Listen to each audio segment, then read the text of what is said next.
JPSC ने 18 साल के बाद जेट परीक्षा में जो ब्रेक लगा हुआ था उसको हटा दिया है। दरअसल झारखंड में एक भी ऐसी सरकार नहीं बनी है जो यहाँ के अभ्यर्थियों और परेशान विद्यार्थियों के हित में सोचती हो। ये आंकड़े आपको बताएंगे कि किस प्रकार से हर एक सरकार में झारखंड के जो युवा हैं, यहाँ के नौकरी पेशा और रोजगार मांगने वाले जो युवक हैं, पढ़ने लिखने वाले, उनको किस तरह से सरकारों ने ठगा है। इस बार एक नोटिफिकेशन जारी हुआ है, उसमें जेट परीक्षा के आयोजन को लेकर के हामी भर दी गई है और जेपीएससी ने नोटिफिकेशन अनाउंस किया है 16 सितंबर से जेट यानी झारखंड एंट्रेंस टेस्ट, तो झारखंड पात्रता परीक्षा होनी है। इसको लेकर के जेपीएससी ने नोटिफिकेशन जारी कर दिया है।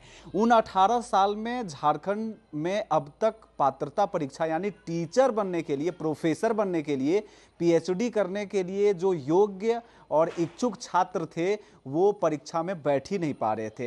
ये बहुत बड़ा सवालिया निशान खड़ा करता है। शिक्षा और पठन पाठन से जुड़ी जो समस्याएं हैं उन पर गंभीरता से बात करेंगे, लेकिन सबसे पहले आप इस विषय में सुन लीजिए जो नोटिफिकेशन जारी किया गया है।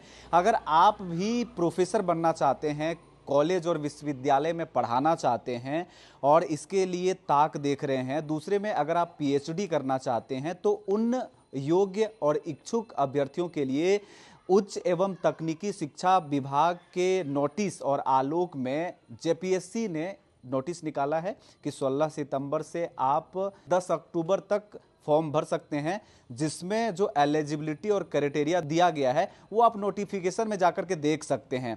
2007 में एक ही बार झारखंड में जेट हुई है यानी झारखंड पात्रता परीक्षा, उसके बाद से अब तक परीक्षा नहीं हुई है। 2007 में जो परीक्षा हुई थी उस पर बड़े पैमाने पर गड़बड़ी के आरोप लगे थे। बाद में निगरानी के जांच के बाद ये पता चला था कि जब विभाग में इससे जुड़ी चीज़ों को पता करने का कोशिश किया गया तो एक भी रिकॉर्ड वहाँ पर नहीं था।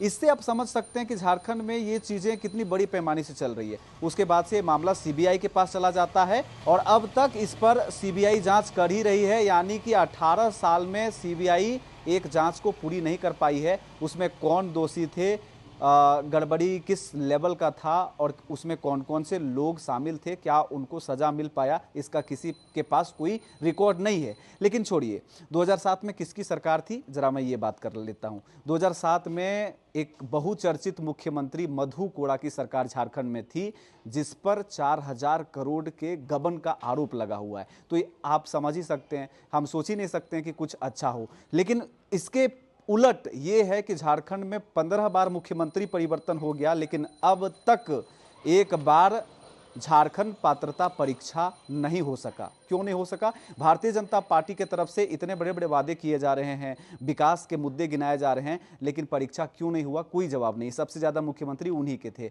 जेएमएम सरकार लगभग आप देख रहे हैं 6-7 साल से शासन कर रही है, लेकिन अब तक विद्यार्थियों के लिए, अभ्यर्थियों के लिए क्या कर रही है, सवालिया निशान है। अब इस बात पर गौर करिए कि हमने शुरू में जो सवाल खड़ा किया था वो सवाल गंभीर था। आखिर पठन पाठन का क्रियाविधि अगर सही नहीं रहेगा तो लोग कैसे नौकरी पेशा, रोजगार और गवर्नमेंट जॉब पाएंगे? हो ही नहीं सकता, गड़बड़ियां होंगी क्योंकि समय पर एग्जाम नहीं होता। यहाँ के विश्वविद्यालयों में 40% पद प्रोफेसर के रिक्त हैं यानी खाली हैं।